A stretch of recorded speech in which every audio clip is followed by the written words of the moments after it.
17 सीटों पर भारतीय जनता पार्टी लड़ी थी, 17 सीटों पर जदयू लड़ी थी और 6 सीटों पर एलजेपी लड़ी थी। एलजेपी का अपना पारिवारिक मामला है। रामविलास पासवान जी के निधन के बाद चाचा भतीजे का तकरार है। मुझे लगता है कि वो तकरार को समाप्त करना चाहिए। पशुपति पारस जी लगातार जो है से मोदी जी के नेतृत्व वाली सरकार में वो मंत्री के रूप में रहे हैं। मुझे लगता है कि भारतीय जनता पार्टी का जो नारा है सबका साथ सबका विकास, उनका भी साथ रहे। नमस्कार, आप लाइव स्ट्रीम्स देख रहे हैं। मैं हूं आपके साथ रोहित वर्मा। देखिए, बिहार में एनडीए को लेकर सीट बंटवारे पर जिस तरीके से अटकलें लगाई जा रही थी, वो अटकलें अब समाप्त हो चुकी हैं। दिल्ली में सीट का बंटवारा हो गया। 17 सीटों पर भारतीय जनता पार्टी बिहार में चुनाव लड़ेगी तो 16 सीटों पर जनता दल यूनाइटेड, 5 पर चिराग पासवान तो 1 उपेंद्र कुशवाहा। अब ऐसे में देखिए, पशुपति पारस को लेकर लगातार जिस तरीके से संशय बरकरार था, लगातार ये बातें सामने आ रही थी कि चाचा पारस, चिराग पासवान के जो चाचा हैं, वो नाराज चल रहे हैं। अब ऐसे में जब सीटों का बंटवारा हो गया है, हमारे साथ इस टॉपिक पर बात करने के लिए बीजेपी प्रवक्ता प्रेम रंजन पटेल जी हैं। क्या हुआ? क्या चाचा पारस माने नहीं? क्या नाराजगी जो थी वो इसी तरीके से बरकरार रही, बीजेपी मना नहीं पाई? आखिर हुआ क्या कि उनको एक भी सीट भारतीय जनता पार्टी? देखिए, पिछली बार 3 पार्टियों का हमारा गठबंधन था। 17 सीटों पर भारतीय जनता पार्टी लड़ी थी, 17 सीटों पर जदयू लड़ी थी और 6 सीटों पर एलजेपी लड़ी थी। इस बार भी भारतीय जनता पार्टी 17 सीटों पर लड़ रही है और 16 सीटों पर जदयू लड़ रही है और 5 सीटों पर एलजेपी। 2 नए पार्टी हमारे साथ जुड़े हैं। हम जीतन राम मांझी जी की, उपेंद्र कुशवाहा की पार्टी एक सीट पर लड़ेगी। जहां तक आप एलजेपी की बात कर रहे हैं, एलजेपी का अपना पारिवारिक मामला है। रामविलास पासवान जी के निधन के बाद चाचा भतीजे का तकरार है। मुझे लगता है कि वो तकरार को समाप्त करना चाहिए। आपसी लड़ाई को जो है से राजनीतिक लड़ाई न बना करके उस लड़ाई को खत्म करना चाहिए और मोदी जी का जो लक्ष्य है 400 के पार और 40 सीटें बिहार से, उस लक्ष्य को पूरा करना चाहिए। पशुपति पारस जी लगातार जो है से मोदी जी के नेतृत्व वाली सरकार में वो मंत्री के रूप में रहे हैं। मुझे लगता है कि भारतीय जनता पार्टी का जो नारा है सबका साथ सबका विकास, उनका भी साथ रहे। एनडीए के साथ जुड़ करके रहें और अपने पार्टी के अंदर का विवाद को समाप्त करके एक साथ मिल करके एनडीए के साथ चुनाव लड़ें। देखिए, प्रेस कॉन्फ्रेंस हुआ, उस दौरान एक भी सीट पशुपति कुमार पारस को नहीं मिली। हाजीपुर भी जो है वो चिराग पासवान के खाते में गया। तो क्या लगता है अब आउट हो चुके हैं? नहीं, मैं कह रहा हूं कि वो एलजेपी का अपना मामला है। एलजेपी को पिछली बार 6 सीट दिए थे, इस बार 1 सीट इसलिए कम किया गया कि नए साथी आए हैं और उनको देना था। उपेंद्र कुशवाहा की पार्टी, जीतन राम मांझी जी की पार्टी, तो 1 सीट एलजेपी से, 1 सीट जदयू से लेकर करके उन दोनों को समाहित किया गया है। एलजेपी को हमने नकारा नहीं है, एलजेपी साथ है। हाँ, उनकी लड़ाई है, चाचे भतीजे की लड़ाई, वो घर की लड़ाई है, पारिवारिक लड़ाई है। उस लड़ाई को पाटना चाहिए, समाप्त करके और एनडीए के साथ रहना चाहिए। लेकिन आपस लड़ाई की बात आप कह रहे हैं, 2 परिवारों के बीच की लड़ाई की बात कर रहे हैं, मगर दिल्ली में जब वो प्रेस कॉन्फ्रेंस कर रहे थे पिछले दिनों, उन्होंने कहा था कि अमित शाह जी को और मोदी जी को जो है पुनः विचार करना चाहिए। नहीं, मैंने कहा कि जो ऐसे पारिवारिक मामले को जो ऐसे बीजेपी पर नहीं छोड़ना चाहिए। वो उनका मामला है, घर का मामला है।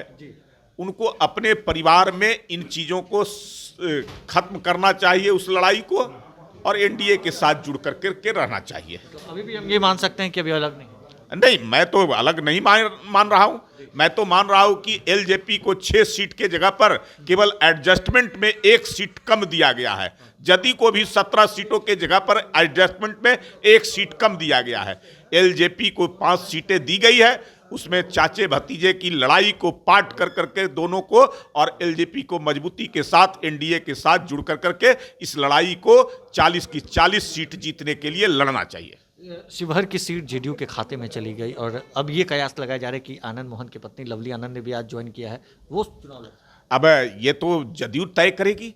जिस पार्टी को जो सीट गई है उस पार्टी को तय करना है उम्मीदवार कौन होंगे। उनके पार्टी का अपना प्रक्रिया है, उस प्रक्रिया को पूरा करके उम्मीदवार कौन होंगे, किनको लड़ाएंगे, किस सीट पर, इस बात को करना है। भारतीय जनता पार्टी ने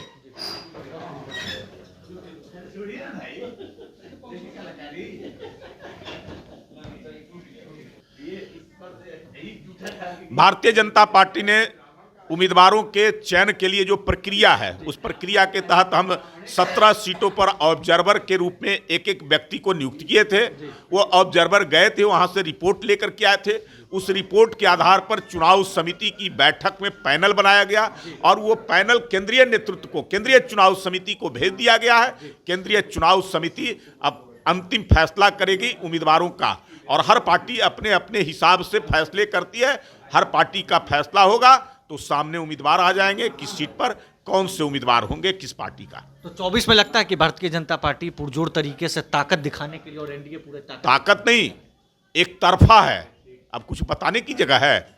जहां हम कभी जो ऐसे गठबंधन जब नहीं हुआ था नीतीश के साथ, तो 37% पर जो मीडिया दिखाते थे वोट का जो है हमारे पास था, आज बढ़ कर करके 58% पर चले गए। और ये मैं कह रहा हूं कि वोटिंग होते होते ये 60 से पार जाएगा।